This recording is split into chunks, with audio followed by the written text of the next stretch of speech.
Marvel Comics needs an anthology series again. Be it Marvel 2-in-1, Superheroes, Strange Tales, Journey into Mysteries, Marvel Tales, Tales to Astonish, Marvel Spotlight, and of course the one I put into the video title for this, Marvel Comics Presents. Currently, Marvel has an issue where they like putting out things labeled as ongoings just to have the new number 1 and the immediate retailer buys that brings, regardless of actual quality. Marvel Comics as a company doesn't care about the quality of what they put out as long as it gets the insta sales to make up for the ongoings that actually do sell. That's something that the entertainment company shouldn't do. And that's really ultimately it. You can get 100,000 retailers to buy up the new Black Panther comic, but due to a subpar quality, that drops to like 10,000 actual readers for the second one. It's why Civil War 2 really hurt Marvel's sales, because it was a business strategy of, people will buy whatever, and that kind of bit him in the butt hard. So why would an anthology series correct that?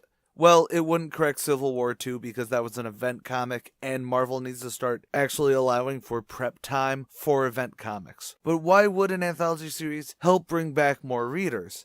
Let's actually use the decent but not great Mockingbird book as an example. When it was announced, I knew I had to read it because I really liked Mockingbird, and I did a first issues on it where I even pointed out that it was probably not going to last for more than a trade's worth of issues. And I and so many people were right. Most people really could call the easy shot when it comes to what issues will be air quote cancelled because the feeling the narrative has. But now think if it had been, say, one half of an anthology book, where the other story being told was Gail Simone writing Tigra. The name Gail Simone attached to that book alone would double the sales. And then you can gauge what to make into an ongoing because of that. Comic communities really do latch on to Gail Simone's Tigra, and then boom! Now you have two number ones that will get the same retailer buys while also having the audience there for it. Or you make Marvel Presents a double-sized issue and sell it for $1 extra, and now you have a fan-favorite writer like Gail Simone on Tigra, a fan-favorite character like Hawkeye doing something, maybe harken back to the Fraction run and have it be a character piece where he's just pretty much protecting a brownstone. And then for a third story in it, do a semi-experimental but could become something like Angela Queen of Hell by Margaret Bennett, just as an example, of course. Or make the experimental Absorbing Man from Saladin Ahmed, and suddenly you don't need to infinitely tie everything to a faction by changing the pitched idea to be an okay Black Bolt story that everyone apparently only likes because of the Absorbing Man story within it. So now, Marvel would get the insta sales it wants, again as long as they market it every time a new story starts, like maybe after 6 issues the Tigra story stops to be replaced by Tom Taylor doing a Honey Badger solo story. Then you broadcast that and people will spec by it because suddenly it may not be a number 1 issue, but it is a number 1 for that solo adventure for this particular character. The trades for this also basically write themselves because after a story wraps, you can then either release it as a regular sized issue, so now hypothetically everyone loves Gail Simone's Tigra, so you release the Marvel Presents story as Tigra number 1 and maybe number 2, and you get the insta sales from those as well, while Simone works on the official trade storyline or something like that. To me, that really makes more sense than continuing to hinder yourself.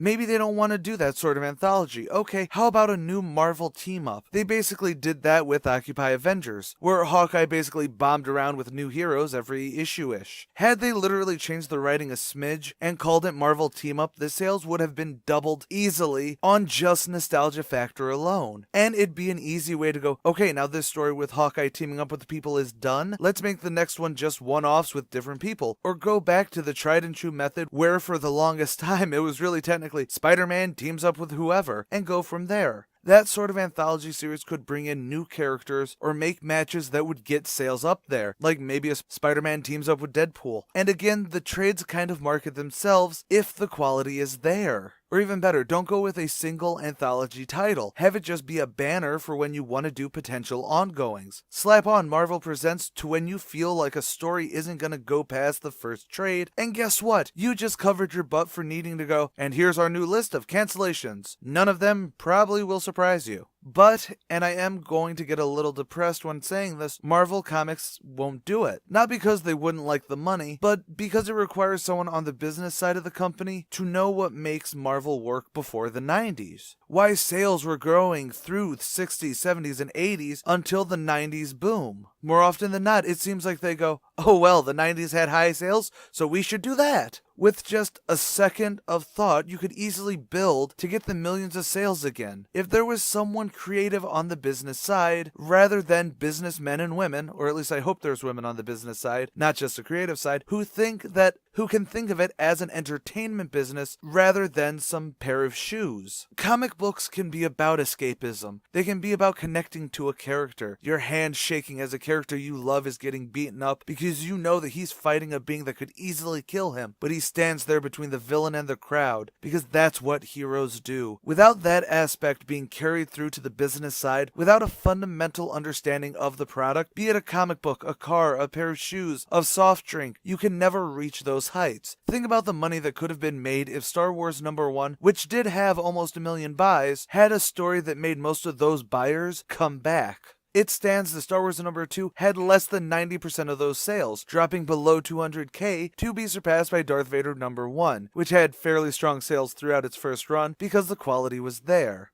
But this is basically pissing into the wind, so I will end the video with just this simple thing. I know several writers are doing phenomenal jobs at Marvel right now, because they're trying. Because they're working within the limitations that Marvel gives them and making it their own. It actually reminds me of why books in the 60s and 70s, when there was the CCA, got around that to be good books. No, most of them are not DC related. Most of them are Marvel. But that's really all I can say. But ultimately, this is pretty much just Marvel needs to try. And by making a Marvel Presents or an anthology, they get to have their cake and eat it too, without kicking older fans in the ovaries every time they want to try popping a new gimmick.